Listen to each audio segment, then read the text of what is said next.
Good morning students. I hope you all are doing well. Today's video is for both IP and CS students of class 11th. We are going to continue chapter number 1, computer system. Let's start.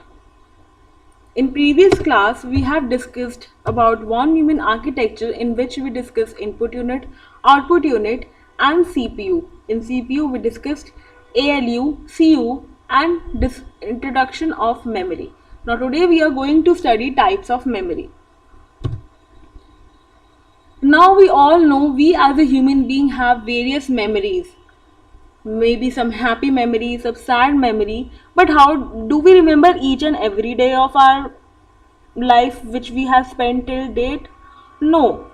But how do we memorize these memory, or how do we remember these memory? We take photographs, some of us like to write diary, etc. Similarly, computer also have two types of memories for storing huge amount of data which is in it, right? So we have two types of memory, that is primary and secondary memory. What is a primary memory? Primary memory is the essential component of a system. It is the most important part of the memory, and as the name suggests, it's primary. That means it is very much important memory. Without primary memory, we cannot perform any task on the computer. Primary program and data are loaded into primary memory before processing. The CPU interacts directly with the primary memory to perform read or write operation. CPU can directly access this primary memory. Now, what do you mean by program and data are loaded into the primary memory before processing? That means before performing any data. For example, in previous video, we performed 2 plus 7 and the output was 9 using von Neumann architecture. We tried to understand the flow of commands. So that 2 plus 7 was first stored in a memory, because you can't just lay it in the air. आप उसको ऐसे कहीं भी नहीं छोड़ सकते, आपको कहीं पे उसको बिठाना पड़ेगा 2 plus 7 को, till CPU is not available for performing 2 plus 7. So that is what is done by primary memory. So a program and data are loaded into the primary memory before processing. So there are two types of primary memory: random access memory and read-only memory. Random access memory is a volatile memory. Now volatile means as long as the power is supplied to the computer, it retains the data in it.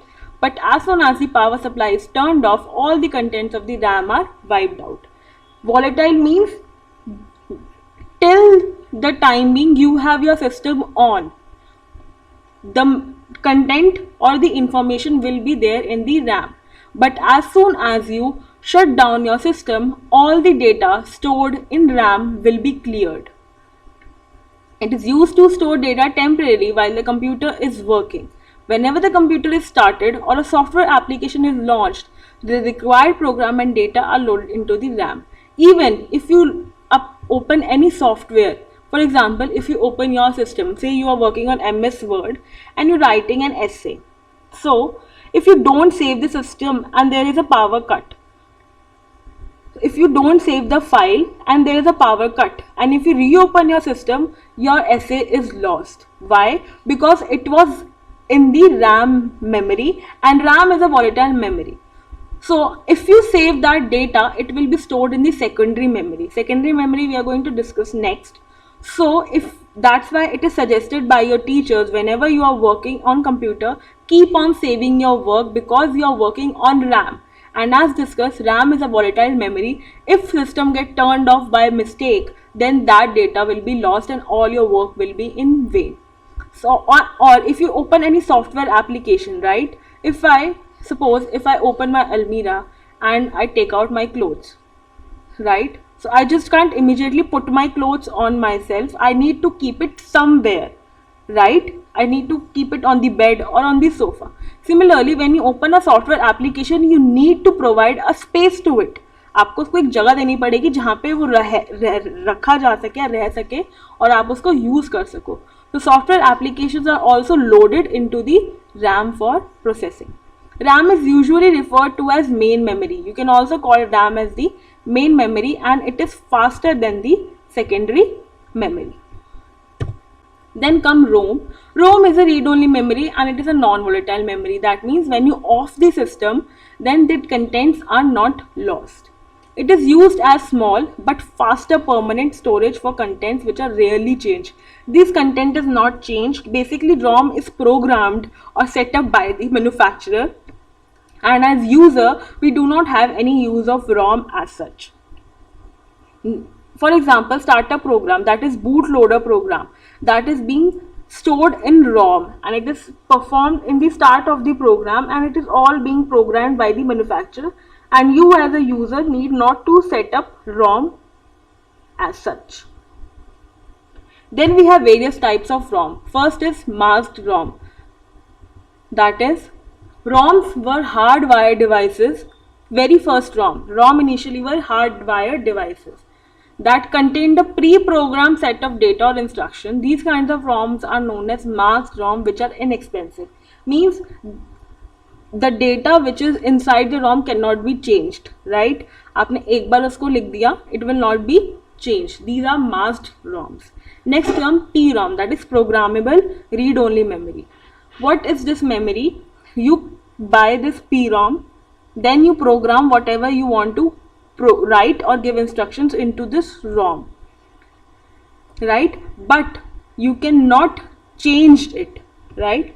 The user buys a blank PROM and enters the desired content. Whatever you want to write into the PROM, you can write. Inside the PROM chip, there are small fuses which are burned open during programming, right? So it is done by programming, and it also contains some hardware knowledge also. It can be programmed only once. You can only program it once and it is not erasable. Once you have programmed it, आप उसको हटा के दोबारा से code नहीं कर सकते. You have to use that only. Next is EPROM, that is erasable and programmable ROM.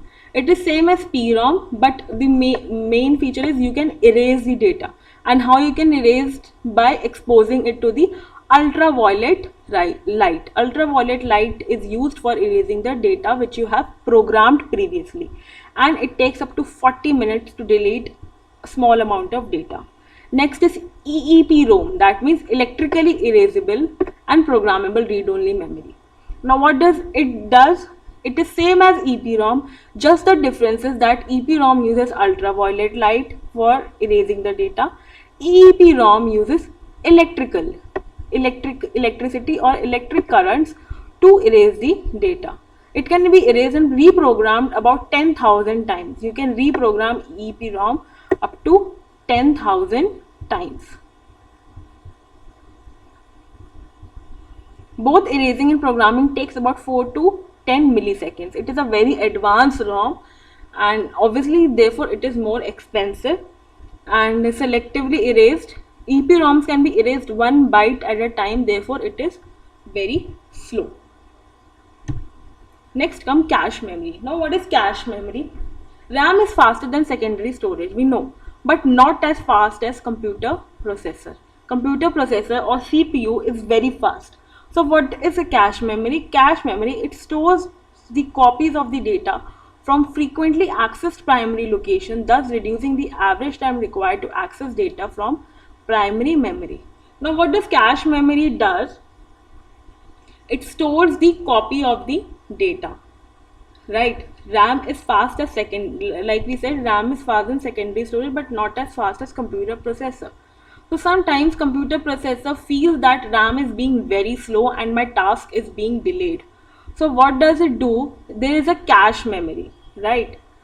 So some of the important data of frequently used, that means data which is required again and again, is kept in the cache memory. It's kept in the cache memory, thus reducing. So what happens? Generally what it is done, CPU takes the data from RAM, right, for processing. But what happens? It takes a lot of time. Sometimes CPU thinks that it is a long time, it is taking so much long time, I need quick solution for this, for some data, right, which is being frequently used or again and again used. So what does it do? It stores that data into the cache, and what it does, instead of asking the data from the RAM, it directly asks the data from the cache. So When CPU needs some data, it first examines the cache. सबसे पहले वो cash में देखता है कि मेरे पास ये data रखा है या नहीं रखा. अगर कैश में होता है so it directly takes from the cache, and if it is not in the cache, it takes from the RAM. What is the benefit of cache? Cache reduces the time. It reduces the average time of processing, right? It seems that yes, it reduces the average time. Main benefit of cache is this. Okay.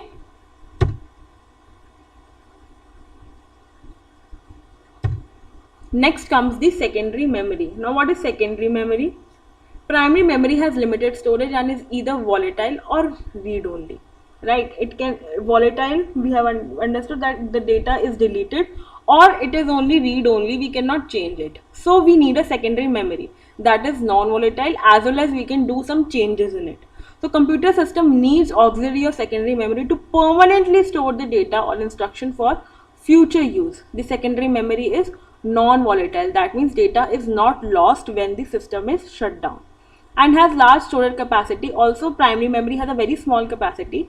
Like you have seen that RAM of a computer is basically, nowadays it is maximum you require 8 GB. 16 GB is also there, but 8 GB does the work. And but our secondary devices, like the storage devices in the computer, is 32 GB, 64 GB, 128 GB, etc.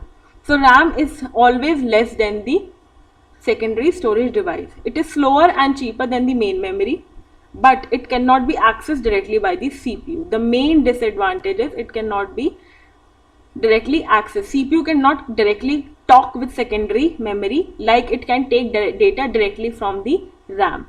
Contents of the secondary storage needs to be first brought into the main memory for the CPU access.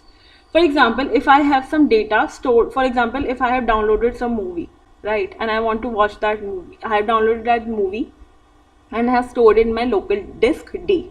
So local disk D is basically my hard drive in secondary memory where I have stored it. Now I want to see the movie, right? I give the instruction to the computer, मुझे अब ये movie देखनी है. So CPU will bring that movie from secondary memory to the primary memory. It will bring the movie from secondary memory to the primary memory, and then I will be able to see that movie. CPU cannot directly access or directly go into the secondary memory, right? So some examples are hard disk drive and CDs. Now we are going to discuss what is hard disk drive or hard drive. So it is a secondary storage device. It stores the data in the form of 0 and 1. Every computer works in this 0 and 1 language only. The operating system software and most of the files are stored in HDD hard disk. It is stored in hard disk, and when you want to use that software, it is called into the primary memory. Nowadays HDD with 3.5 inch or 5.25 inch, this is basic pattern, and you have hard disk of 10 GB, 20, 40, 80 as per your requirement. Now this is the diagram of a hard disk. So you basically in hard disk you need to understand what are these parts of the hard disk.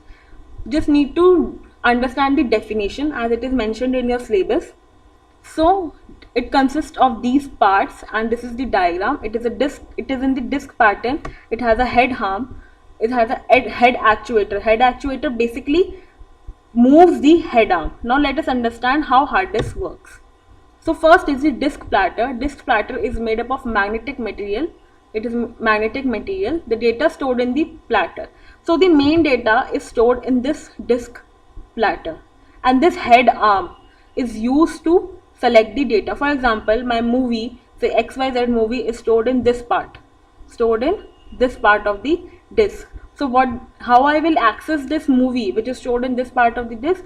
My head arm will take me to this disk pattern will revolve. जैसे अब CD घूमती है वैसे ये गोल गोल घूमेगा, and then head arm will reach to this point, and then I will be able to access my movie.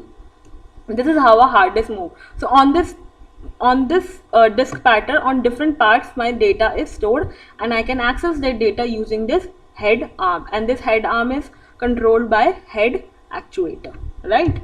Next is step per motor. Stepper motor is used for controlling the read-write head position. That is the read-write head position is this, right?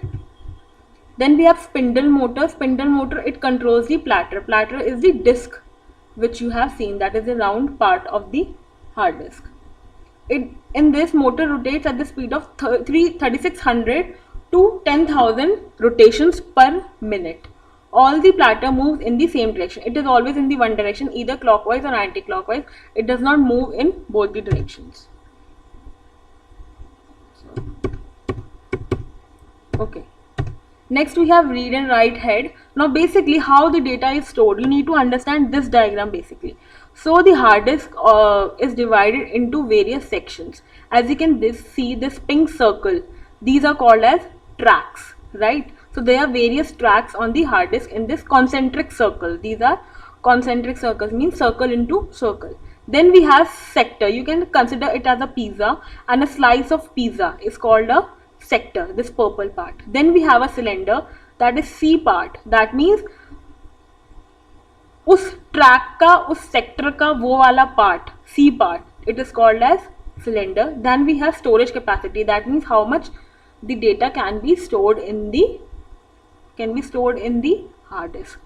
So head arm is used for read and write operation, and read and write head, the head reads and write the information. Read means to get the information from the hard disk. It reads. What do you mean by when you read a book? You read the book, you get the information from the book into your head. So you are getting information from the hard disk to the computer. And write means when you give output, right? When you write on the notebook. Similarly, when you copy or store anything in the hard disk, it is called writing on the hard disk. So this is track. Track, I told you, it is number of concentric circles. Then we have sector. Sector is that slice like partition on the hard disk. Then cylinder, a set of corresponding track in all of a side is called a cylinder. And then there is a formula for storage capacity, that how much a hard disk can store. You just need to learn this, right? Just if you get a short note on hard disk, you should know, or in 1 marks you get to know what are these different parts of the hard disk and what they perform. So this was all about hard disk. Now we have been talking about that CPU takes the data directly from the primary memory, but CPU does not take the data directly from the secondary memory, and all this we are talking. But how this data is transferred? Is there a man inside the hardware disk जो इधर से data उठा के उधर पटक रहा है? ऐसा तो हमने कभी नहीं सुना. It is not that case. Or are there some wires? Yes, there are definitely some wires which help in transporting data from primary memory to CPU, or from secondary memory to primary memory and then accessed by CPU. So data are transferred between different components of a computer system using physical wires. Physical wires, basically wires called as bus. They are called as bus. For data transfer between a USB port and hard disk, or between a hard disk and the main memory, bus is required. Now buses are of 3 types: data bus, address bus and control bus. Data bus is used to transfer data, as it is obvious by the name. It is used for transferring data from CPU to memory or any kind of hard disk or software, primary memory from secondary memory, etc. Then we have address bus. Address bus is used to transfer address between CPU and main memory. Now what is address? We are living in our homes, in our houses. Every house has an address. Similarly, when any kind of data is stored inside the computer, it is assigned an address. कि ये मेरी movie है, it is assigned on this address place in the computer. So for accessing that data, अब computer CPU को क्या पता है कि मेरी मूवी कहाँ रखी है, ठीक है? So how CPU will access? It will access using the address कि address 1 2 3 पे ये मूवी रखी. मूवी तो उसे नहीं पता ना, it only understand the language of zeros and one. So when I give the instruction to play the movie, it will directly change it into zeros and one and tell that on address XYZ, कुछ भी address हो सकता है, computer अपने आप computer assign the address on its own. So this address from primary memory to CPU or any kind of components which need address is shared by address bus. The address of the memory location that CPU wants to read or write from is specified in the address bus. So basically address, that is where the data is stored, is being transferred by address bus. Then comes the control bus. Control bus is used to communicate control signals between different components of a computer, right? If we want to control signals, how the things are going correct or not, controlling of that, all the working in the system is being done by control bus.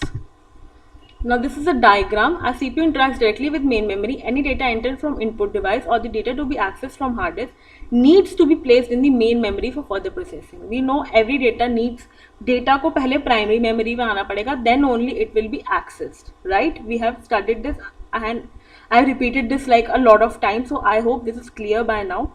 So data is then transferred between CPU and main memory using bus. You can see that CPU can communicate in both the direction, right? From control bus, address bus, data bus. Memory can only take data from address bus and it cannot provide data to the address bus. You will learn it in higher classes what this direction means. And then input bus can also to and fro the data from control bus, address bus and data bus. So this is how data is transferred between CPU and memory and different components. So this was all. I will not say the chapter 1 is complete. There are still some things which are left in chapter 1 which will be continued in the coming videos. Till then you have to do this assignment. But before doing this assignment, I will suggest you, I will ask you to read the NCERT of your respective subjects, right? Because NCERT is very much precise and your exams are designed on this NCERT book only. So I have discovered almost, so whatever topic I have covered, after seeing this video, please read that chapter and try to solve these questions. These are very easy questions just to make you things learn easy and a better way. So I have provided the assignment. Do this assignment sincerely and please read the NCERT of whatever topic is covered. And if you have any doubt, definitely we will meet in doubt session. And if you don't have any doubt, still attend the doubt session so that when I clear the doubts of other students, your concepts will also become more clear. Thank you.